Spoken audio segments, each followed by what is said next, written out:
Hola, muy buenas tardes. Yo soy la doctora Pamela Belmar y el día de hoy vamos a revisar con cuál antidiabético continuar después de metformina.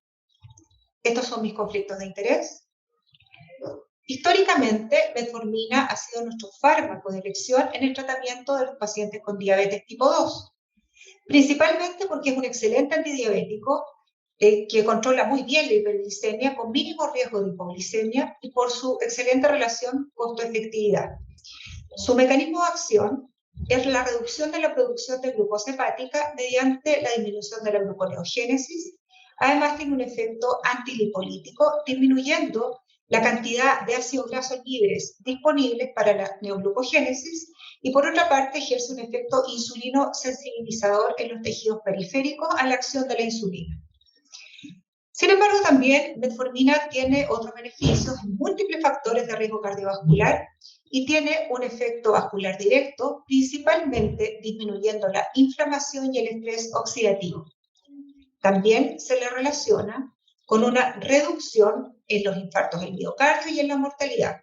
Estos datos fueron extraídos de nuestro estudio UKPDS, que es un estudio emblemático en pacientes diabéticos tipo 2, ¿cierto?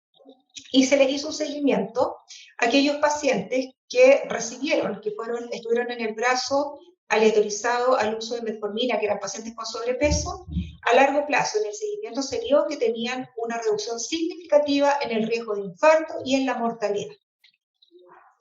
Como sabemos, la diabetes tipo 2 es una enfermedad progresiva con un inicio temprano en las complicaciones, incluso desde antes del diagnóstico de la enfermedad. Por lo tanto, como sabemos que es progresiva, muy pocos pacientes van a persistir en monoterapia durante muy largo tiempo. Sabemos que a largo plazo la mayoría de ellos va a necesitar de la asociación de otros fármacos o incluso de la insulinoterapia. Es importante no caer entonces en la inercia clínica terapéutica, y esto es dejar de intensificar o de iniciar el tratamiento adecuado en aquellos pacientes que lo necesitan, porque sin duda esto contribuiría a aumentar su riesgo cardiovascular. Pero ¿qué hacer cuando nuestros pacientes entonces no están en meta y cuando la metformina no es suficiente? ¿Qué antidiabético elegir? El antidiabético ideal sería que utilizara o que actuara sobre distintos mecanismos fisiopatológicos de la enfermedad, que fuera eficaz, con un perfil de seguridad demostrado, que evitara una ganancia de peso o idealmente, ¿cierto?, que estimulara la pérdida de este, que mostrara múltiples beneficios, principalmente de la esfera cardiovascular, que fuera de bajo costo, disponible, que no provoque hipoglicemias y que sea un fármaco bien tolerado y con poco o ningún efecto adverso para mejorar la adherencia del paciente al tratamiento. Aquí les muestro un cuadro comparativo de los distintos antidiabéticos no insulínicos actualmente disponibles en nuestro país. Como vemos, tenemos los más antiguos, que son las sulfonilureas y la metformina, y los más nuevos, ¿cierto?, que son los de efecto incretínico, como los inhibidores de la enzima dipeptidasa 4 y los agonistas de GLP-1. También están los inhibidores del cotransportador sodio-glucosa. Brevemente, en cuanto a eficacia, podemos ver que las sulfonilureas, la metformina y las agonistas de GLP-1 son los que producen mayor reducción en la hemoglobina glicosilada. Sin embargo, con sulfonilureas tenemos la desventaja de que existe mayor riesgo de hipoglicemia y mayor ganancia de peso, no así con el resto de los fármacos, que tienen un nulo riesgo de hipoglicemia. Por otro lado, en el peso, metformina y los inhibidores de dipeptidasa 4 son más bien neutros, y principalmente con los agonistas de GLP-1 tenemos una importante reducción del peso. Más sutil es este beneficio con los inhibidores de cotransportador sodio-glucosa. Con respecto a los beneficios cardiovasculares, tenemos beneficios demostrados con los inhibidores de SGLT2 y los agonistas de GLP-1.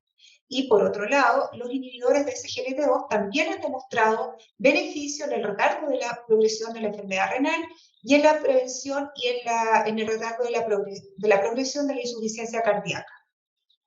Con respecto a los eventos adversos, los agonistas de GLP-1, principalmente sus eventos adversos se relacionan con la esfera gastrointestinal, pudiendo provocar náuseas, algunas veces vómitos y episodios de diarrea, pero que son más bien transitorios y ceden después de algunos días de comienzo del tratamiento. Y se evitan si titulamos bien el fármaco. Por otra parte, los inhibidores de SGLT2 se relacionan con infecciones genitales micóticas, principalmente en la mujer, pero que con una buena educación también se pueden evitar totalmente. Otro de los eventos adversos es el riesgo de la hipovolemia o la deshidratación, pero si se educa muy bien al paciente también se puede prevenir.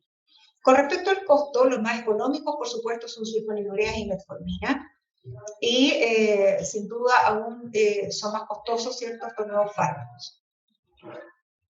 Desde el año 2008 y por mandato de la FDA, la industria debía realizar estudios de seguridad cardiovascular para comercializar estos fármacos.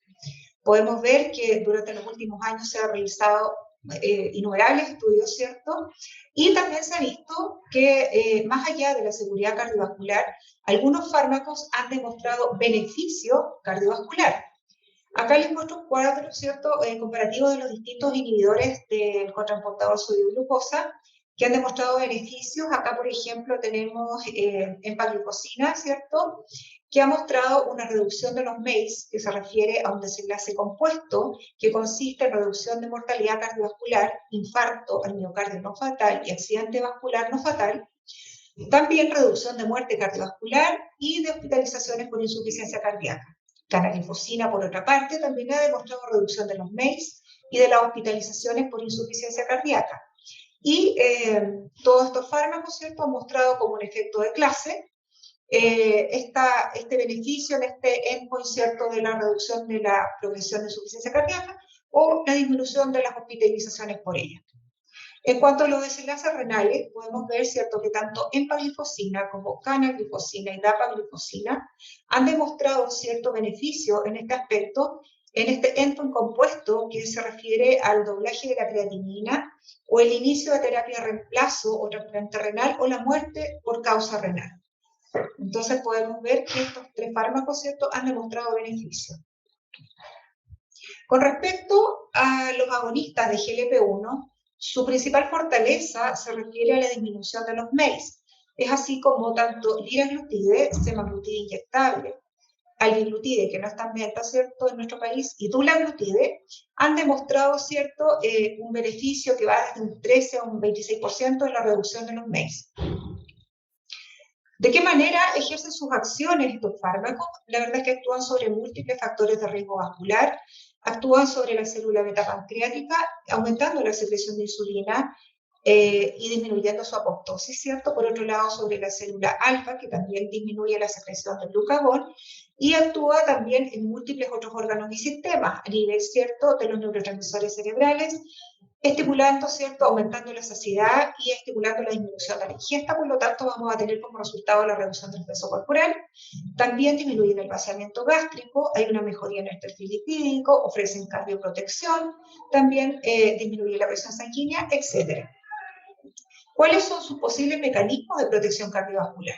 Principalmente disminución de la inflamación, mejora de la función endotelial y estabilidad de la placa ateroma.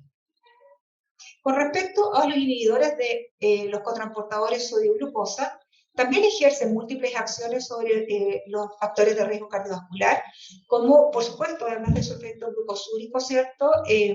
Tenemos la reducción en el peso, que es más sutil que con los agonistas GLP-1 y actúan disminuyendo la adiposidad visceral, disminuyen también el estrés oxidativo, mejoran el perfil lipídico, disminuyen la presión arterial y el ácido úrico. Y como vemos, también actúan sobre múltiples órganos y sistemas. ¿De qué manera?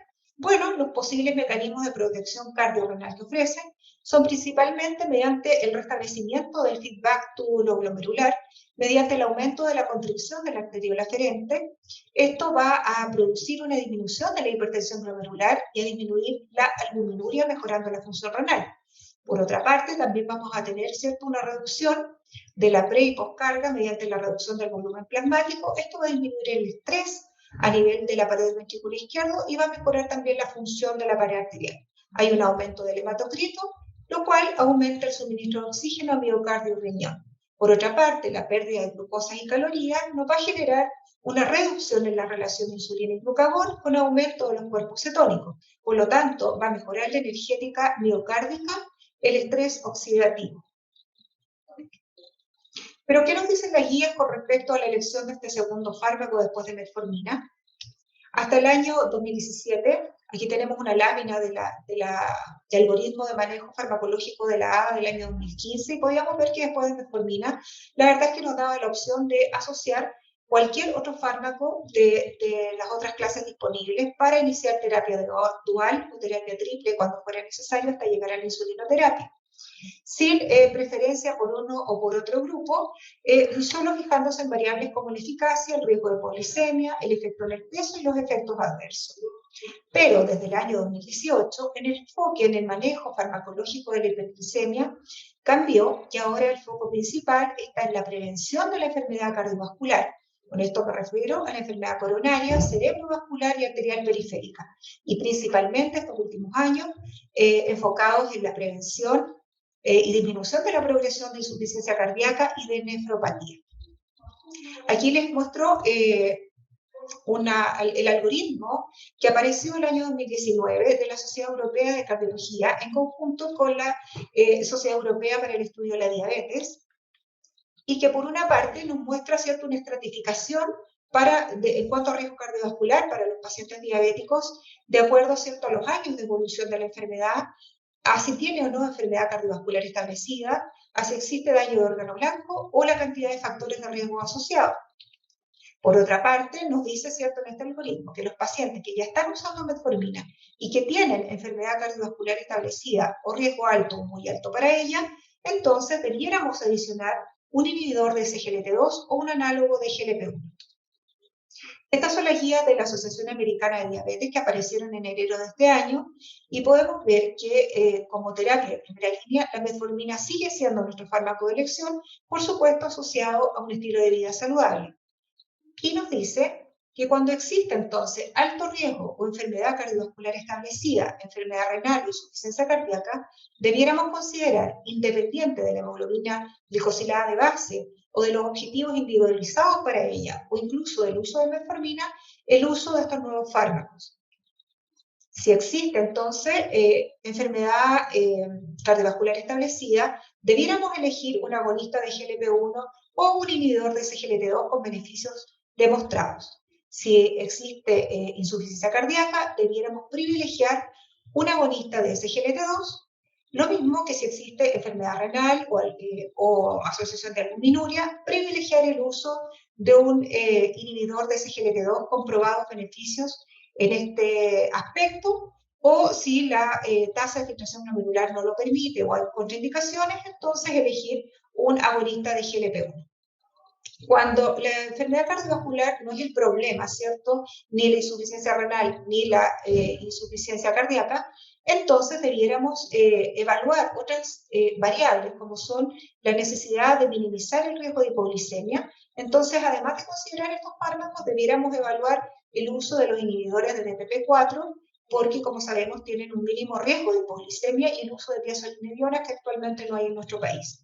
Por otra parte, si el tema es el peso y tenemos un paciente obeso que necesita perder peso o, por último, no ganar peso, entonces debiéramos considerar, en primer lugar, los agonistas de GLP-1 por su excelente eficacia en este aspecto, y en forma más sutil también este beneficio se obtiene con los inhibidores de SGLT2, pero como les decía, es mucho menor el impacto.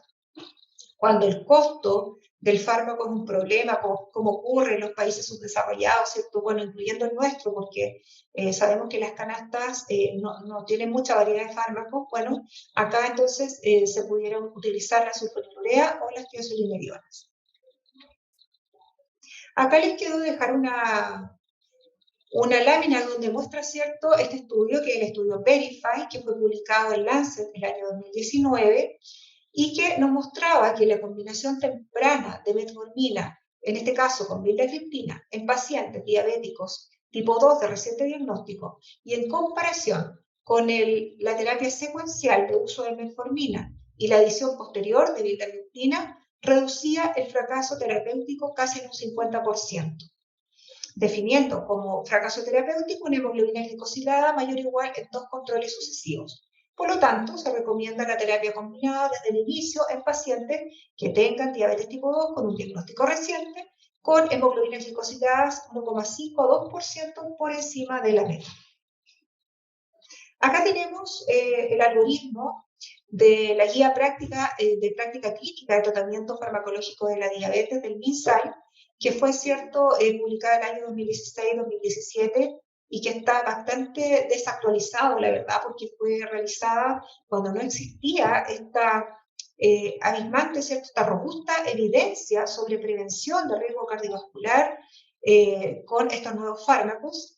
Y bueno, esta guía que nos dice sigue considerándose, por supuesto, la metformina como fármaco de primera elección, y cuando debemos, ¿cierto?, cuando existe contraindicación o intolerancia a este fármaco, debiéramos considerar en primer lugar los inhibidores de dipeptidasa 4 por sobre el uso de sulfonilureas.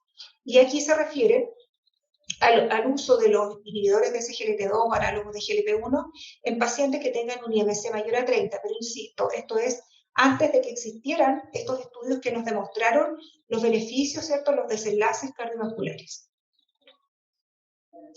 Como conclusión, podemos decir que el tratamiento de la diabetes debe ser individualizado y centrado, ¿cierto?, en el perfil del paciente y de cómo se comporta la enfermedad. Por lo tanto, ¿cierto?, está hecho a la medida del paciente, con un abordaje multifactorial que no sea glucocéntrico, es decir, abordar los distintos factores de riesgo cardiovascular. Por supuesto, las medidas no farmacológicas siguen siendo el pilar fundamental en el tratamiento de la enfermedad. Y metformina, nuestra terapia de primera línea. Por otra parte, los pacientes con enfermedad cardiovascular establecida, que tengan alto riesgo cardiovascular, que tengan enfermedad renal crónica y o insuficiencia cardíaca, debiéramos priorizar los inhibidores de SGLT2 y los agonistas de GLP-1 en vista, ¿cierto?, de esta robusta evidencia que existe en su prevención. Cuando este no es el problema, debiéramos considerar otras variables, como por ejemplo la presencia de otras comorbilidades, el peso corporal, ¿cierto?, elegir un fármaco que no provoque ganancia de peso o que por último sea neutro en este desenlace, que tenga un bajo riesgo de hipoglicemia, considerar el costo, la disponibilidad del fármaco y por supuesto tener en cuenta cuáles son las preferencias del paciente. Evaluar una combinación temprana, como les decía anteriormente, en los casos que sea necesario, y por supuesto evitar en las etapas del tratamiento de la diabetes, evitar la inercia terapéutica para mejorar los desenlaces en nuestros pacientes. Muy buenas tardes y muchas gracias.